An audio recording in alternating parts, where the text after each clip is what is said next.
وَقَضَيْنَا إِلَى بَنِي إِسْرَائِيلَ فِي الْكِتَابِ لَتُفْسِدُنَّ فِي الْأَرْضِ مَرَّتَيْنِ وَلَتَعْلُنَّ عُلُوًّا كَبِيرًا.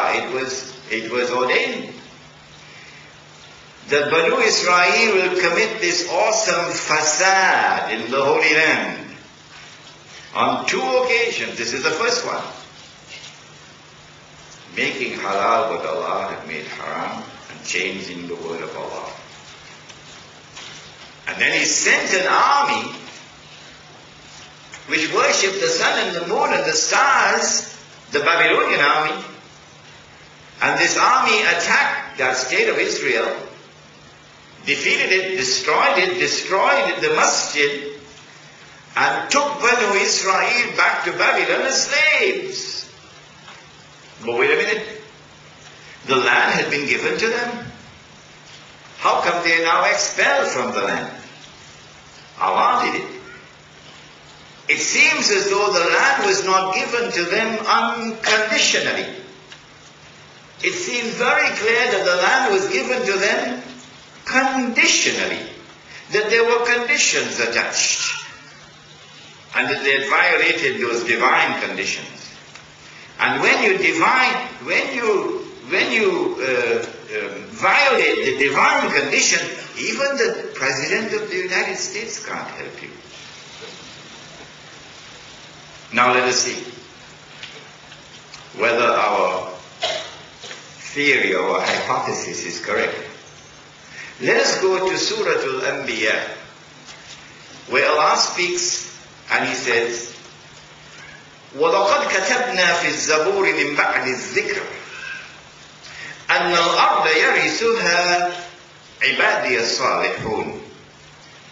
And we sent it down in the Psalms of David, alayhi salam.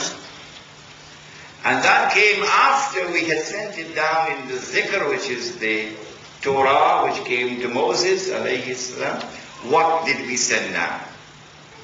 أَنَّ الْأَرْضَ يَرِثُهَا عِبَادِيَ الصَّالِحُونَ. That only those who are my servants, and therefore who follow the religion of the Imam who I pointed, the religion of Ibrahim alayhi salam, which is Islam. Only those who are my servants and who are righteous in their conduct, only they will inherit the Holy Land. Some people have difficulties in understanding what is righteousness. So maybe this lecture has come as an opportune moment for us to teach them what is righteousness.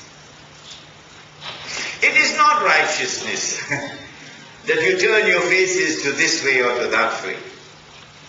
That's not righteousness. Righteousness is in your conduct. And if you drive your people out of their homes and out of the land in which they lived for no just cause other than they are Muslims, you drive them out and then you deny them for 50 long years. You deny them the right to return. That is not righteousness. Allah says in Surah Al-Hajj, أُذِنَ لِلَّذِينَ يُقَاتَلُونَ بِأَنَّهُمْ ظُلِمُوا وَإِنَّ اللَّهَ عَلَى نَصْرِهِمْ لَقَدِيرٌ الَّذِينَ أُخْرِجُوا مِنْ دِيَارِهِمْ بِغَيْرِ حَقٍّ إِلَّا أَنْ يَقُولُوا رَبُّنَا اللَّهُ. That when the people are driven out of their homes and out of the land in which they live, for no just cause other than they are Muslims, Allah gives them permission to wage war. Allah gives them permission to wage war in order to respond to this oppression. And Allah says that when you wage war, Allah is sufficient to come to your help so that you will eventually be victorious.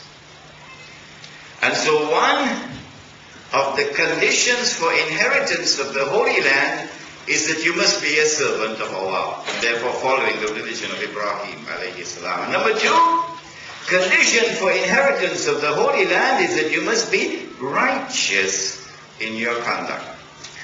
Not righteousness as defined by the Security Council of the UN. Righteousness as defined by the one who created all of mankind.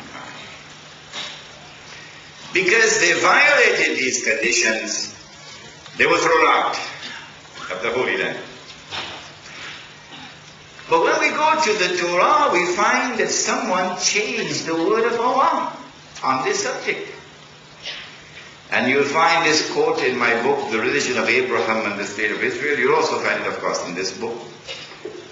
It is not because of righteousness that the Lord your God has given you this good land to inherit it. No. No. Not because of righteousness. Because you are a stiff-necked people. That is what is in the Torah. Implication of this statement is that whether you are righteous or you are not, the land is still yours. Whether you follow the religion of Abraham or you abandon it, the land is still yours. That is the implication. That is false. And so now they are in Babylon, you remember? Weeping by the rivers of Babylon.